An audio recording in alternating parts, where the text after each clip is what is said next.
All right, good afternoon, everybody. We're a minute or two past the hour, so we'll go ahead and get started. Thank you for coming back to the second in our six-part lectureship series that's co-sponsored by NASIO and NGA. This is concerning all things comprehensive statewide energy plans and energy planning.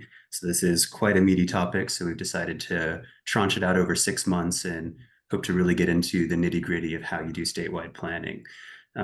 Before we get started, I want to briefly acknowledge our sponsors. We're sponsored between NASIO and NGA by 3 separate offices from the U.S. Department of Energy, by the Grid Deployment Office, the Office of Electricity, and the Office of State and Community Energy Programs. So hearty thanks to our sponsors who make this work possible. We really appreciate your support, and it's exciting to get federal funding to work with states and help in this effort.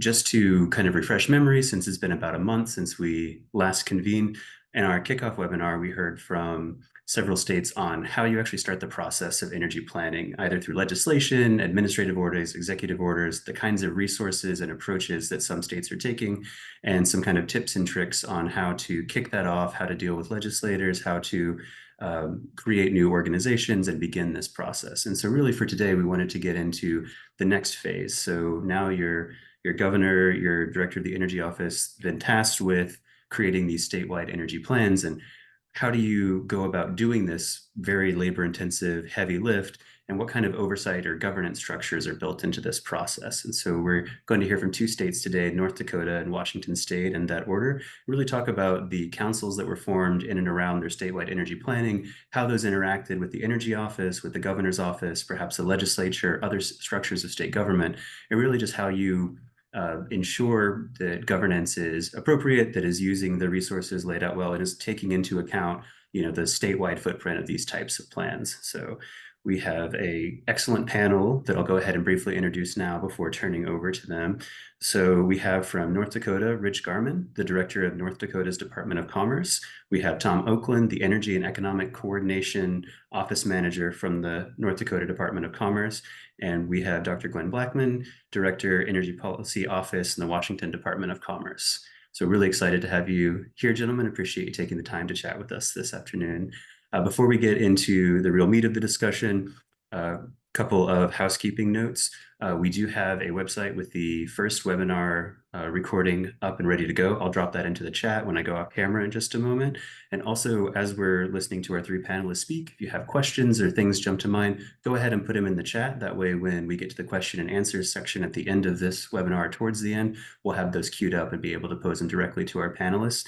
Don't be shy. I know a lot of your states are going through this process or considering going through this process. So please jump in with questions and we'll get through as many as we can by the end. I think that's all I had on the housekeeping side. I want to turn it over to my colleague Sam from NASIO. Any housekeeping or announcements on your side, Sam? No, Chris, I think you covered it pretty well. Just really excited to continue talking about the energy planning process and kind of digging into some of this work with the councils here. Thanks, Sam. Appreciate it. All right. Well, without further preamble, I'll turn it over to our friends from North Dakota. I'll let you guys go in whichever order you like. All right. Thank you. Thanks so much, Chris. Hold on. We got a little echo there. I think we got it fixed now. All right. Thank you, Chris. The way we're going to pursue this is I'll open. My name is Rich Garman, Director of Economic Development and Finance in North Dakota. And my colleague Tom will be on here in just a second. I'm going to talk to you about what we have going on in North Dakota for a few minutes. And then Tom's going to dive into the numbers and the figures on the second half of the presentation. We've got a few slides that we'd like to share, and I'm going to make that effort right now. I'm going to work a little bit on what we have and some of the attributes we have in North Dakota and things that are going on in North Dakota right now. And then Tom will dive a little bit deeper into some of the energy, specific energy items. I'll start moving through here. We're going to talk about project opportunities that we have on the table right now in North Dakota that revolve a lot around energy. Seems like everything we do has an energy aspect. In fact, that happens quite often to Tom when we split projects up amongst our development entities. Everybody wants to push it on Tom's plate because everything has a big energy need, and we're working towards that. Not everything can be under Tom's responsibility, so we're pushing back on that a little bit and moving that around somewhat. I want to talk about one of the things that you're going to hear me say this probably 5-6 times in this presentation. believer in innovation over regulation. That's a catchphrase that our governor has really been pushing along. And the more you think about it, the more you know about North Dakota. That's truly what we do. In North Dakota, we work hard to try to write policy to encourage companies to innovate in directions that we want them to maintain, whether it's water or quality or energy planning or air quality. We work hard to encourage companies to innovate themselves, so we don't have to force anybody to do anything. So innovation over regulation, you're going to hear that several times in what we do. The slide that I have up right now is entitled Policy, and I want to talk a little bit about one big advantage that we have in North Dakota. And we'll get a little bit deeper into this, but one big advantage we have in North Dakota that seems to be very, very marketable right now is our ability to sequester carbon dioxide. There's only 3 states in the nation right now that have primacy, which means it gives the states the authority to permit to sequester carbon dioxide from any source. And obviously a big source of carbon dioxide is from electrical generation in a lot of situations. We have that capability in North Dakota, and we have a few other things in North Dakota that make that very possible. We have the geology, we have the pore space available. And with that pore space, what we've done is we've passed legislation, we've passed policy to define who owns that pore space. It's a valuable commodity, underground commodity. Well, who owns that? Is that the mineral owner? Is that the surface owner, or who is that? In the case of North Dakota, it's the surface owner. They own the pore space underground. So we've got that defined. Liability transfer is another great example of policy that North Dakota has put in place for this particular entity of carbon sequestration. Liability transfer means that after 10 years after the carbon dioxide has been sequestered in North Dakota, the state takes over the liability of the project from the company that originally did it. Now, there's a lot of rules and a lot of regulations on how to do it, but we encourage the company. Then the stick is we will take over the liability after 10 years. It's funded by a fee on a per ton fee for carbon dioxide, and then we assume the liability and utilize that fund if there ever is a liability claim. Talked a little bit about primacy already. What primacy means in this specific case, we have primacy over several things, but in this specific case in carbon dioxide, we have, well, hold on here a second. I thought I was. Is that better? There we go. I thought I was in presentation mode. I wasn't. I apologize. Now I am. Primacy gives us the ability to permit our own wells in this particular case for carbon sequestration. We currently have permitted, I believe it's 11 or 12 wells in the state, and we have 2 more on deck. Nationwide, I believe there's been 4 wells permitted from states that do not have primacy. So our rate of being able to approve that primacy is much greater than the average across the nation. The other thing that North Dakota has that is a driving force, again, it's not driven by rules, it's policies, is a carbon neutrality goal by 2030. That's a very bold goal, especially a very bold goal that has a lot of hydrocarbon-based energy in it. We're slowly marching towards that. We're getting closer all the time. We don't know exactly what everything is going to entail for us to achieve that. We have a good idea of the projects we need to accomplish, but that goal, it's a goal that's out in front of us that helps us recruit projects and helps us write smart policy to achieve that carbon neutrality goal. Again, it's not a stick, it's a carrot. We try to encourage companies to help us achieve that goal. We'll talk about a few things that obviously we have no control over. We're just blessed with it. Is geology. We're blessed with the geology under the state, about half the state of North Dakota, to have the geology to be able to sequester carbon dioxide, obviously in use for power generation, carbon capture. So we're blessed with the geology. We didn't have anything to do with that, but we're willing to accept that. About that we do have North Dakota, Wyoming, Louisiana all have class 6 well primacy. Our first demonstrations on this. Our first pure sequestration occurred in June of 2022. Other carbon dioxide from North Dakota has been sequestered, but it's been in enhanced oil recovery. And we've actually been collecting carbon dioxide at a facility that we have called Dakota Gasification for over 20 years. And that by a pipeline to Saskatchewan for enhanced oil recovery. So we've been in this business quite some time. Another key number there is North Dakota has the capacity of 252 billion tons of carbon dioxide sequestration.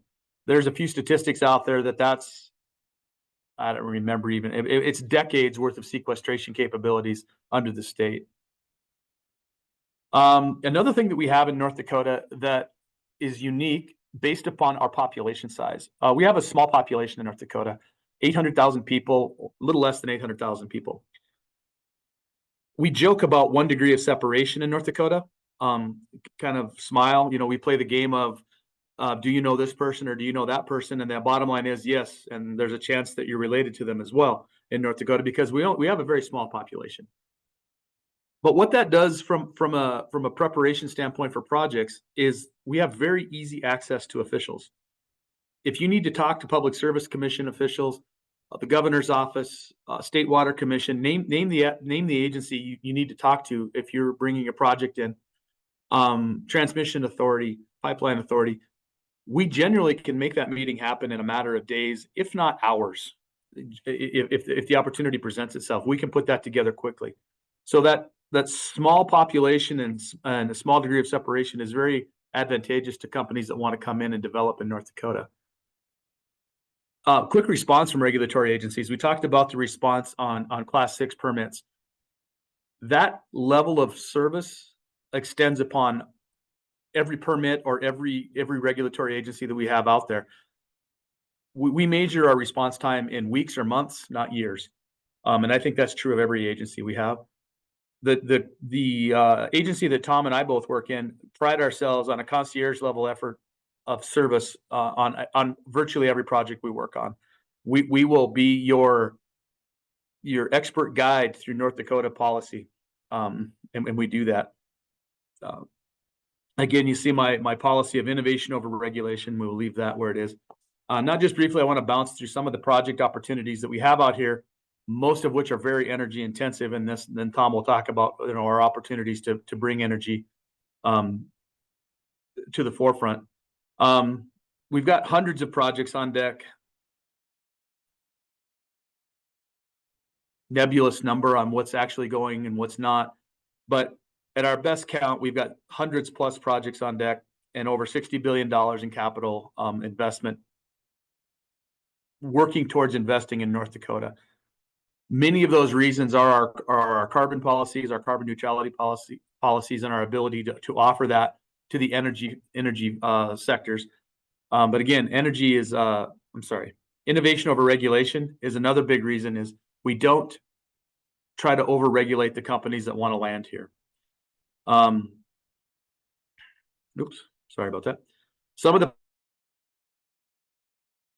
high energy need, and one of the reasons that they're looking to locate to North Dakota is because our ability to provide that energy need, whether it be carbon neutral energy or other. Excuse me. We have a large gas to liquids facility looking to locate in northwest North Dakota, which will take natural gas and process that natural gas into a low carbon diesel fuel plus other valuable liquid byproducts of natural gas. We have at least 3, if not more, sustainable aviation fuel facilities that are looking to locate in North Dakota. And when I say and more, we probably have at least 3 greenfield sites that want to come build sustainable aviation fuel, and then several other ones that want to come in and do bolt-on technology onto existing ethanol facilities we have. Again, very energy intensive. Critical minerals is another big projects that are eyeing the state of North Dakota. Our vast coal reserves are being recognized now as not only being a vast energy reserve, but being a vast reserve of critical minerals, opportunities to extract those critical minerals out of that lignite coal supply. Sort of a surprise, kind of a out of the blue type of thing is we have a real opportunity to extract lithium in North Dakota via produced water from oil sites, which typically a waste stream of salt water coming from an oil well. has now actually been shown that it can produce a significant volume of lithium extracted from that water byproduct. The other big kind of very, very broad, probably with some of the biggest things that we have right now that are extremely energy intensive, that are very much evaluating North Dakota as a place to be, are data centers. North Dakota catches a bad rap a lot of times for being cold. It is. It's significantly colder here in the winter than a lot of other places. We have fairly mild summer. But one of the industries that absolutely loves that is data, because they need a massive amount of cooling in warmer climates. So data is something we're coming to grips with. Traditionally on projects, a SAF project or ore processing, I'll leave ore processing out, that's an exception, but SAF processing, they come to the table and say, hey, we need a dozen megawatts, we need 30 megawatts, something like that. Every data project we get starts at 100 and goes up from there. They get into the gigawatt level fairly quickly. So that's data. We're doing a lot of opportunity evaluation for data. We've got a few facilities under construction right now and predict that there will be a lot more. We do have some crypto facilities that are up and running, but that's kind of the precursor to that whole data wave. Is data AI is the next wave that is very much evaluating North Dakota for many reasons. We have biotech, UAS, autonomy. We have an extremely robust UAS opportunities in North Dakota. That's uncrewed aircraft, uncrewed aerial systems. Partnered, well, actually co-located on the Grand Forks Air Force Base. We do a lot of autonomy study there, and we're on the verge of blossoming that into an incredible industry. Not extremely energy intensive, but still there. Ag product processing is huge now in North Dakota. We have three. We have one operational and two mid-construction egg processing plants that'll be processing soybeans. We have 6 corn-based ethanol facilities in the state. Hydrogen's another opportunity out there, which is very much in the energy sector. North Dakota is a key player in the Heartland Hydrogen Hub. That's just in the very early stages, but hydrogen as an energy source is really moving forward. Fertilizer facilities. North Dakota is on the end of the logistics chain for fertilizer, and our number 2 economy driver is agriculture. So having a reliable opportunity, a reliable source of fertilizer is very important to the ag community. Again, that's very closely tied to energy, because a lot of that it's tied in one of two. It's either manufactured as a feedstock, or number 2, it's a green version of that, where we use an extremely large amount of energy to do electrolysis of water and make green hydrogen. Either way, very much tied into the energy industry. And then it's a simple step from hydrogen into fertilizer. Obviously, fertilizer is just the next step in the hydrogen production. Autonomy means more than just air autonomy. I guess it's so important I put it on there twice, actually. But autonomy, we actually have a large study facility called Grand Farm that we're studying what farm autonomy looks like, what, self-guided tractors and self-guided equipment on farms. So autonomy is another big opportunity in North Dakota. Last but definitely not least, power generation. In order to manage all of this incredible growth that North Dakota is walking through, we have to have power production. We are a very energy rich state, and we're recognizing now that we need probably more power production now than ever before. And Tom will talk to you a little bit more about that. There's a lot of opportunities out there. Stepping right up to your slide there then, Tom. So did you want, I'm assuming we'll stop, we'll just slide right into Tom's presentation and then questions later? Yeah, sounds great. We'll go to Tom and then to Glenn, and then we'll do questions afterwards. Perfect. Great. You get to mute. All right. So Rich touched on a lot of the basics as far as what we're focused on in terms of economic development, a lot of interest coming to the state. I just want to kind of hit on some of the whys as far as current status and the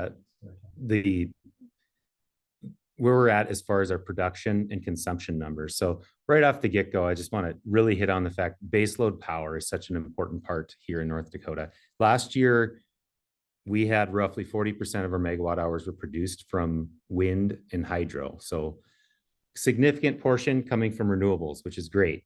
However, with that being said, and the aging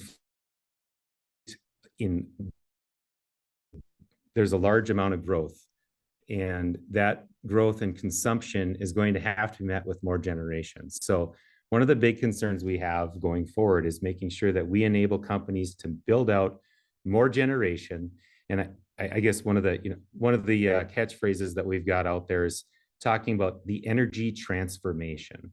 Like transition is the common one we're talking about right now across the country or across the world, but really we're not looking at moving away from certain types of fuels into new. We're looking at being more additive.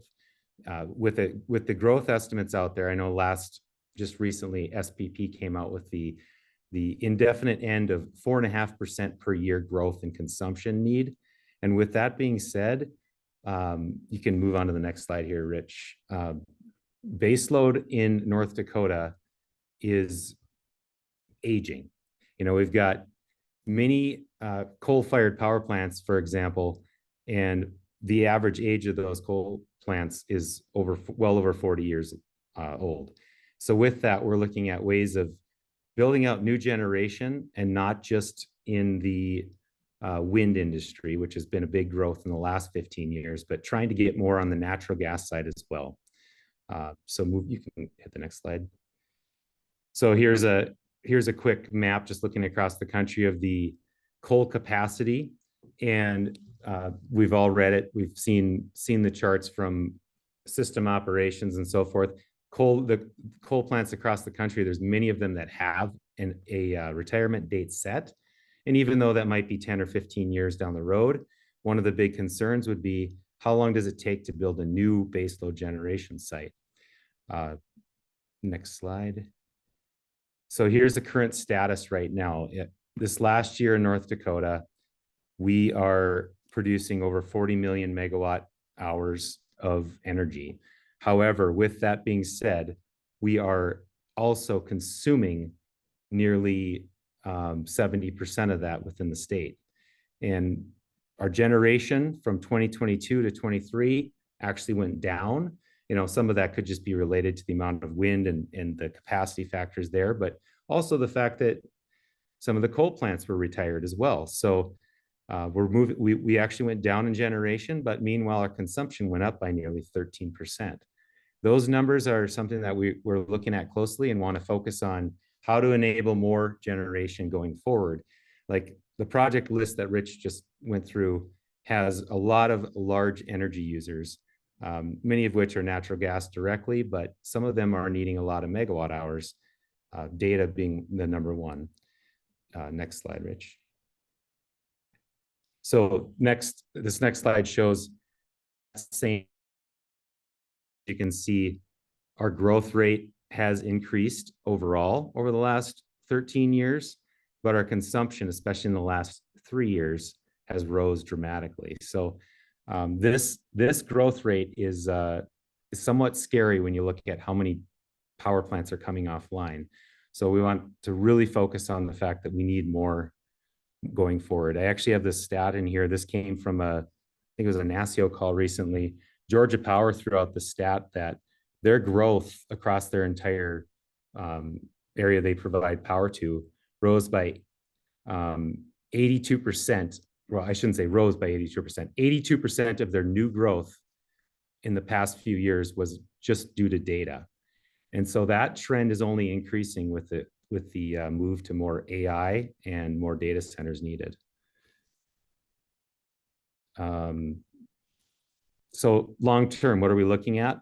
In North Dakota, we've got roughly double the natural gas output coming forward in the next decade from what we have right now. So one of the big ways that we could make more power would be by producing more from natural gas. And with that, that would help provide power for a lot of these new plants coming online, but also to our neighboring states that utilize our power. looking at, for example, SPP and MISO gave us this data here recently. Over 11 gigawatts of power, new generation, are out there in the queue, of which, of that 11 gigawatts, only 750 megawatts of that is baseload power. The rest of it would be either wind or solar or hybrid. So really wanting to hammer that home that we need more baseload power. So long term, and this would be obviously a little ways out there, one of the things we are looking at is nuclear power. And there's several other states out there that are actually helping us with this as well. I know there's policy changes going on across the country right now trying to pave the way for nuclear. And so that's one of the thoughts that we have as well going forward. Next slide. And this last slide here just shows the growth over the years. And, you can see that overall, like, we've kind of been flat for the last decade, but I really want to emphasize that 4.5% rise per year across the United States that's estimated is going to require a significant amount of new generation. And with that, we're working on it from all of the above approach, but overall, we're hoping to make a smooth transformation, not transition, going forward. And this one here, I just want to quickly hit on. As a state, we have this whole to help pave the way for this. We've got various research councils, each of which is kind of geared towards specific sectors: renewables, lignite, and oil and gas. But then we also have, just in the last 4 years here, we've got the Clean and Sustainable Energy Authority. And that fund has provided nearly $500 million in loans, low interest loans through Bank of North Dakota, along with grants for projects that are ranging from carbon sequestration, along with new rare earth extraction for new elements, and then also just new manufacturing related to large energy consumers. So this is like one way that the state is stepping in and definitely taking an active role in trying to promote more growth. And with that, I think that is our last slide here from North Dakota. So you can move on to Washington or move on to questions, whichever you'd prefer. Sure. Thank you, Tom, and thank you, Rich. Go ahead and go to Glenn, and then we'll do kind of a rolling question and answer for the remainder of the time. So Glenn, whenever you're ready. And is the correct screen showing up there, the one with my slides? Okay, good. Well, thank you, everybody. I'm Glenn Blackman, Director of the Energy Policy Office at the Washington State Department of Commerce. It's great to be here with other Department of Commerce people because we do all kinds of things in our work. One of the states, Yeah. I'm going to talk about the development of our state energy strategy work that we conducted in 2020 to publish the 2021 state energy strategy.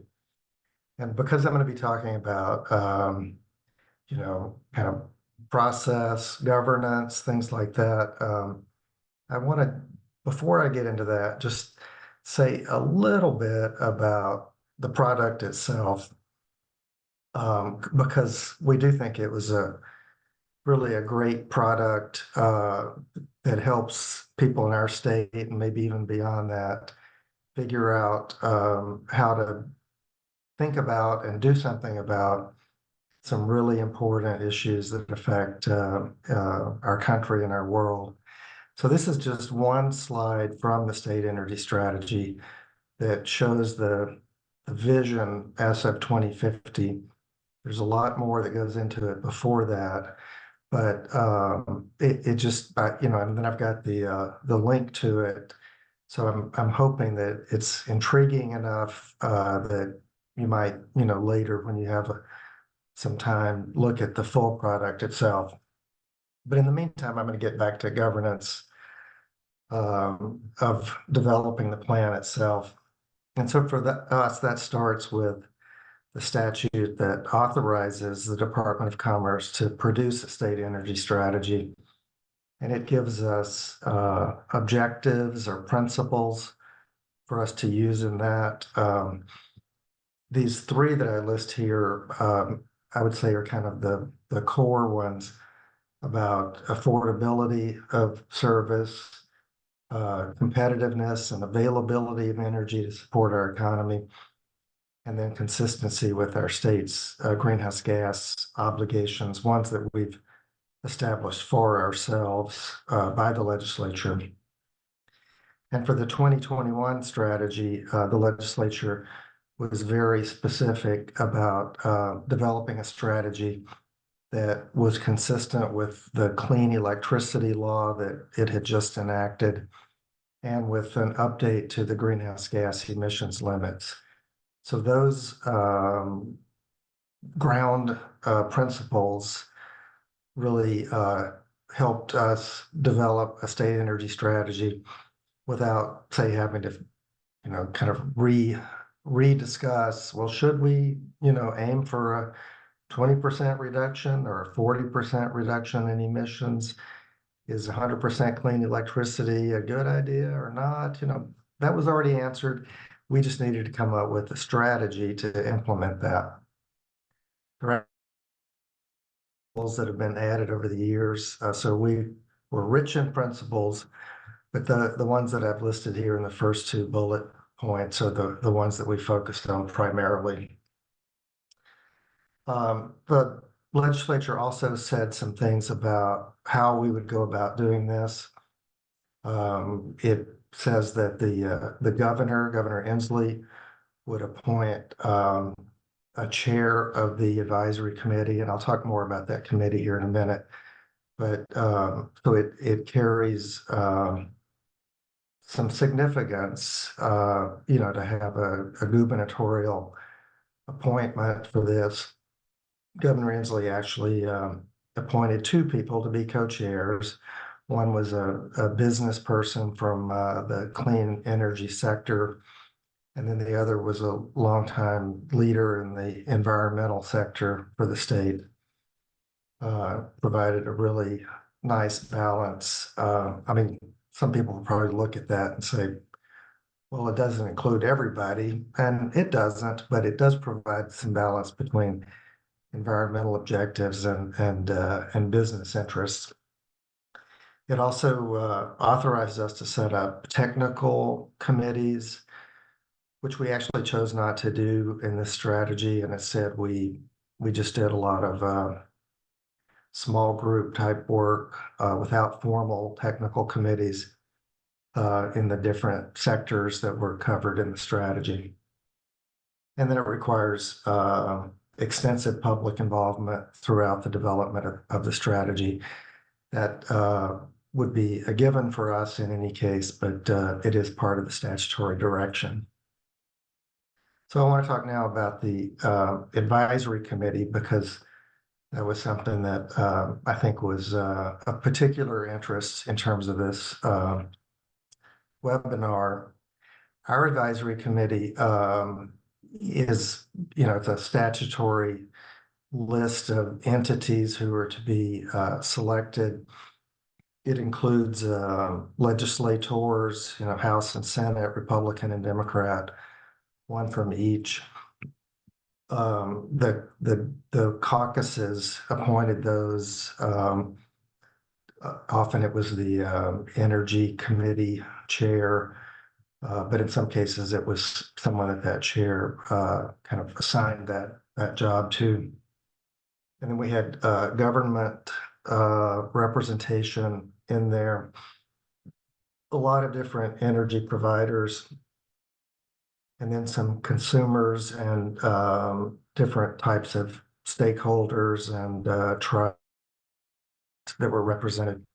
It's a big list, and it's one that I would say it's like over the years, the legislature has added positions as things became, kind of like new elements of the public interest were developed. They didn't do much in the way of trimming off some of the older things. So it wouldn't be that the advisory committee that we would necessarily pick for ourselves. But we did work with what we had. As it turned out, it ended up being really quite a lot of natural gas industry was on the advisory committee because some of the electric utility spots were companies that also had a gas business. Electric utilities got even their role in it too, because some of the city representative, was like from a city utility. Just at the end of the day, there was plenty of representation of the electricity and natural gas industry within this advisory committee. And, it was much harder, I would say, to get, make sure that the interests of the overburdened communities, low-income households, and even environmental interests, to make sure that those were adequately represented was a bigger challenge for us, and one that prompted us to take more initiative on those areas to make sure those voices were included.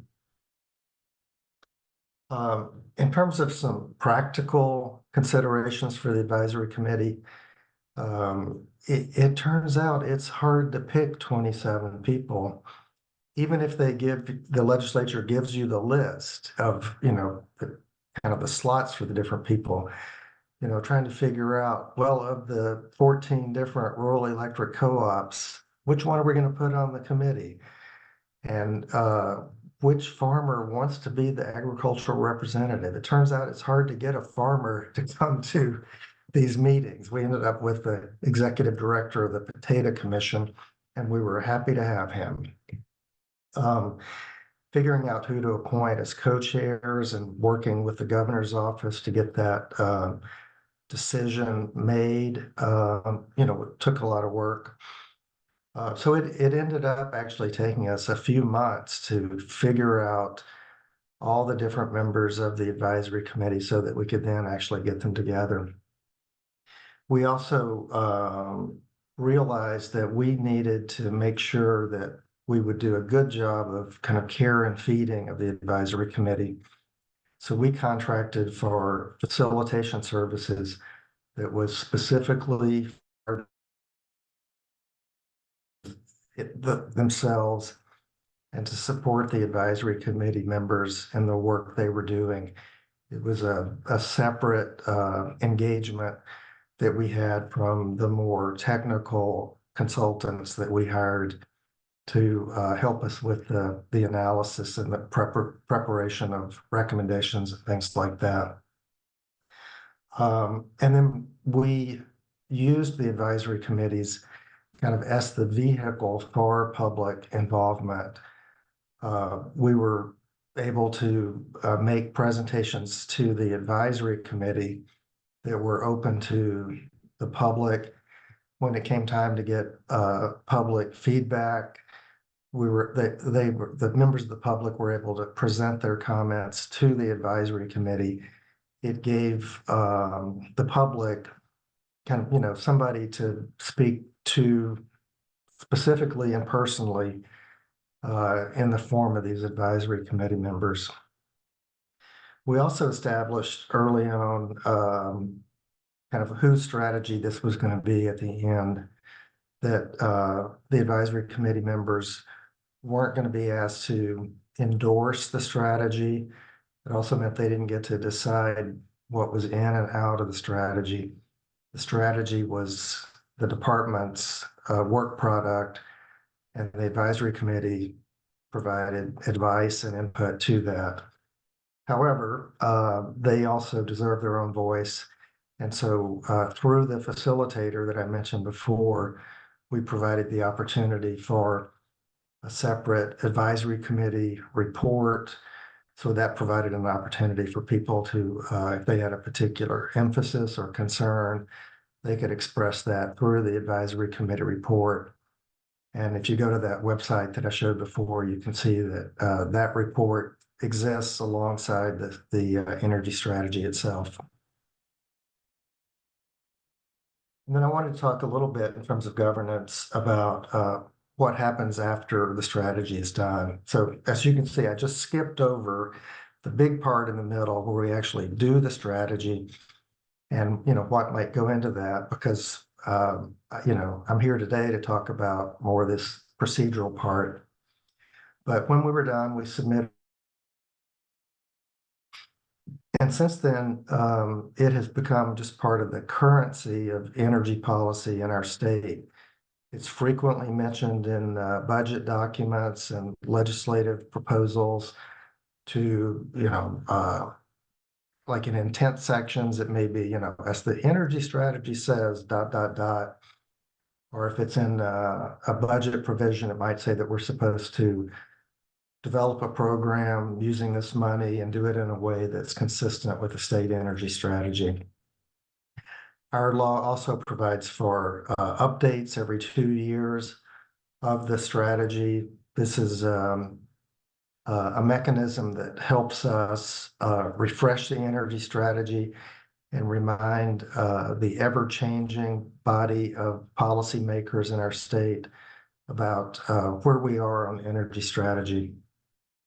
And since then, we've had the opportunity to drill deeper on specific topics that were identified in the energy strategy itself, or in just developments out there in the world of business, commerce, and government.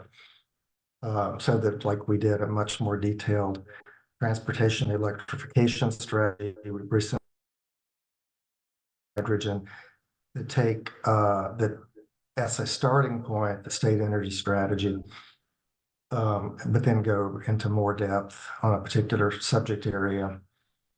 And then finally, I just want to note that we, like if you read our statute, you would think we have this very regular interval for our energy strategies, that we do it every 8 years. And it really, the reality is that it's contingent on funding from the legislature. So we do an energy strategy when the legislature decides that it's time to do one again, and when they are prepared to fund it. And so I can't actually say when we're going to do one again. That some people are saying it's already looking like we should do another one. And I think others maybe are content with these more specialized studies that we've done since 2021. So that is what I have to offer today in terms of governance and process for developing the Washington State energy strategy. And I'm happy to talk about any of the details of that during the time we have here. Thank you, Glenn. And thank you, Tom and Rich. Really appreciate all three of you taking the time to chat. We've got plenty of time left for questions. So folks in the audience, if you have something that jumps to mind, please put it in the chat and we'll pose it to our experts. I'm happy to go ahead and get the conversation kicked off. I mean, a lot to think through with both of your states. Both have really exciting opportunities / challenges. I know Tom and Rich, you mentioned load growth around data centers. You mentioned lots of energy resources in your state. And Glenn, you didn't touch on it specifically, but you guys have had a huge amount of in-migration over the last couple of decades and pretty exciting expected load growth as well. So when you're looking at these energy plans and you're looking for governance structures, you both talked about having these councils. How do you engage them well? Is there structures that are adjacent to government, maybe have government folks on them, but really aren't a true part of state government in the way that your offices are, your governor's office? So what was your strategy for interacting with these committees or commissions, councils, whatever you want to call them? And how did you take that feedback and governance and oversight into your planning process? I know that's kind of a long question, but be very curious on your thoughts. I can kick it off here from North Dakota's point of view.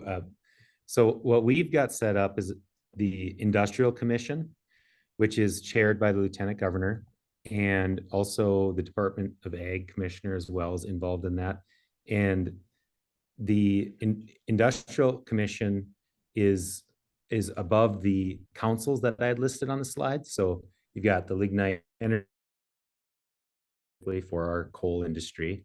We've got Renewable Energy Council for all the renewable growth as well. And then they sponsor the programs such as the Clean and Sustainable Energy Authority, which is a large financing mechanism for a lot of these new programs. Basically, like each of these councils works together, and I want to throw out a big positive for our state energy research center, which is the EERC, Energy and Environmental Research Center, that is working together with these councils a lot of times for research projects. And what we're able to do is, like, through our state legislature, they fund programs for each of these councils. And sorry, I'm getting an echo right now. All right, can you hear me now? Okay, so they're fund every 2 years when our legislature meets, they fund these programs that allow for private sector groups, whether it's existing companies or possibly other ones coming into the state, to help kick off, whether it's just the early stage research on the projects or whether it's expansion. And for example, we've got 2 very large carbon capture facilities being proposed right now, and those facilities are seeking some of the financing availability through these councils. So really, it's kind of a private and public partnership. So you've got guidance from both private companies along with our industrial commission through the governor's office. And in Washington for the state energy strategy, we had, as I went through, quite a variety of interest groups that had a position on the advisory committee.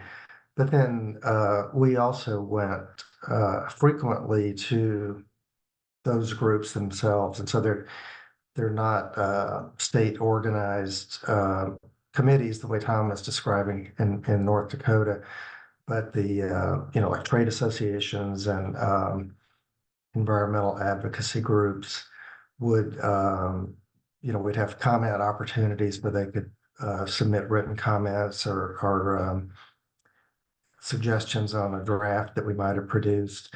We did quite a bit of outreach, showing up at their meetings to present to them on the work that we were doing in the energy strategy, and then try to pull their input back into our process through that sort of informal outreach process. Excellent. Thank you both. We've got a couple of questions in the chat, so I'll queue those up. For North Dakota, with your concerns around baseload power generation, can you talk a bit about concerns you may have with projects that move through the interconnection queue with your RTO ISO? Is that working well? So I'll pose that. And then Glenn, for you, was there legislation passed that required or provided parameters for the more specialized strategies you mentioned around clean transportation and hydrogen? So maybe go to North Dakota first and then back to Washington on those questions. So yeah, that's a really good question. For North Dakota, we are part of 2 system operators, MISO and SPP, and we are definitely both of those operators have been very good about communicating. Anytime, our Public Service Commission, us at Commerce, there's always an ongoing conversation about the future plans for, especially transmission right now is a big one. Is there do we have it figured out, and is it foolproof, a way to speed up projects and so forth? Not necessarily. There's a lot in the queue, and the queue is basically a line that, regardless of what type of power you're proposing, you're basically in line with the rest of them. So we've had some take to pass these projects through, and but at the same time, I know that both those operators, both MISO and SPP, are really actively working on ways to expedite projects, especially transmission projects right now, because as the growth grows for consumption, we're going to need more transmission for sure. And then one other side note too is that this is one thing that we're talking about at Commerce is if there's a lengthy lead time to gain approval for a new generation site or new transmission line, is there any way that you could you could help the financial side of it through state-sponsored financing or something where the private companies, whether it's a cooperative or a regular utility company, they could possibly place their orders for equipment earlier on because there's such long lead times for a lot of these larger. That way you'd speed up the process overall in terms of the construction. But those are things we're talking about right now, but we're not necessarily, we don't have a program for it yet. And before I answer that question, I just would want to say amen on the issues that Tom talks about with the interconnection queues. We have 2 fewer RTOs than North Dakota has. We have 0, but we still have an interconnection queue that's very large compared to the number of projects that actually get engineered and built in any given year. And it's a big issue for us, both in terms of the transformation of our economy to clean energy, but also in terms of meeting the needs of businesses that are wanting to do new things with the electricity and grow our economy. But back to the question, which was about how we got the authority and the money for the specialized studies. That did come from the legislature, subsequent budgets would, again, like as I mentioned before, cite to the state energy strategy and say, do this or do that. So where the energy strategy had kind of laid out the outline of transportation electrification as being one of the most important elements of the strategy, the legislature said, okay, well, then let's go dig deeper on that, figure out how to actually implement that, where to put charging stations and how to finance those, et cetera. And then on hydrogen, hydrogen was kind of a unexpected element of the state energy strategy, at least when we started, because the modeling showed that there was a real new role for hydrogen potentially to, in some cases, soak up excess generation that would be coming out of a power system that was heavy on renewables. If you're going to use renewables, you, to some extent, have to overbuild to do that, which means then a lot of the time you'll have more power than you need at a particular moment. So producing hydrogen, which can then be used to replace fossil fuels, is an important new idea that came out of our strategy. I mean, I'm sure other people have had that same new idea, but it was new for us. And it led to legislation to set up hydrogen as a kind of an area of emphasis in terms of our energy and business policy. Led to us deciding to apply for and eventually win one of the big hydrogen hubs from the federal government. But it, part of that process was the legislature funding a detailed analysis of the potential role for hydrogen in our economy. Excellent. Thank you both. Not seeing any new questions and getting pretty close to the end of the hour, I guess I'll take the moderator's prerogative and ask you one more kind of closing thoughts. So both of your governors are real luminaries on energy, both very thoughtful, very specialists. And so I know they're deeply engaged in the policy setting process. You've also got a lot of stakeholders in your states, a lot of councils, organized labor, other groups that you both talked about. There's a lot of different ideas around energy and a lot of maybe not controversy, but disagreement on the best way to transform or the grid going forward. So when this tension or conflict arises between parties, what were there any ways that you found that were particularly effective in kind of smoothing those out or building some form of consensus? Obviously, it's impossible to get full consensus in complex states like both of yours, but if you dealt with conflict, would you let us know, what a good strategy to manage it was? And if not, then let us know how you got so lucky that everyone agrees in your state. I'll go first this time. You know, as I mentioned before, we started with in our energy strategy work with a pretty specific set of principles from the legislature and the governor, and that didn't, eliminate disagreement by any means, but I would say that it helped focus the disagreement. And then the other thing that I think was important for us was to really invest in the analytical work. It's tempting to just kind of recycle the same ideas and the same positions that different stakeholders have, and maybe slice them and dice them a different way. And we resisted that temptation and said, let's start with, energy system modeling with data about how energy is used in every aspect of our economy, and try to solve for, at an economy-wide level, solutions that got us to our objectives in a cost-effective way. And then to look at a few, scenarios, alternative ways of doing that, and what the pros and cons would be. And I think that helped people discuss the options with a factual basis. That didn't mean that they always agreed with everything, but it just provided the facts that people could then use in their policy discussions.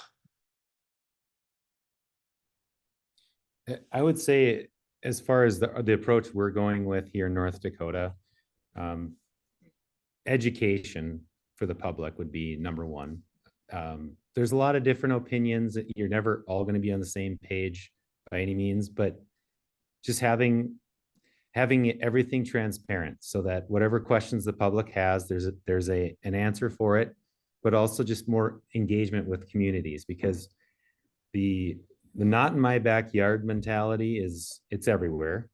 And then you mesh that with the concept of, like, whether someone's for or against a different type of fuel and so forth.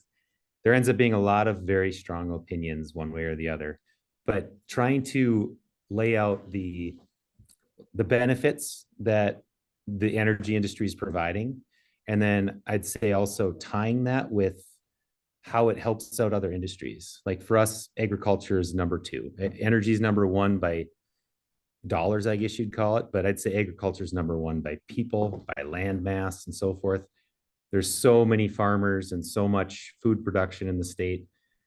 Energy and agriculture go together. And so what we're trying to do is just kind of like engage with communities in terms of how the energy industry is assisting the agricultural side. And then also like the move to being carbon free or carbon neutral, how that not only you could look at it as a negative, but there's actually benefits out there. There's ways for farmers to benefit on that as well. So I think what our big goal is just transparency through education. Excellent. Well, that feels like a great place to leave the conversation to today, and a great lead into our next conversation that'll be June 21st. We'll be getting into data collection and modeling, which both of you just touched on. Great ways to collect data, start processing it, really see where the resources lie and what states can do with that. So I won't hold us any longer, but I wanted to thank Glenn, Tom, and Rich again for speaking. Really appreciate your time, all three of you. And thank you everybody for joining us this afternoon. We look forward to chatting next month. Thank you. Yeah, thank you. Bye-bye. Thank you. You guys.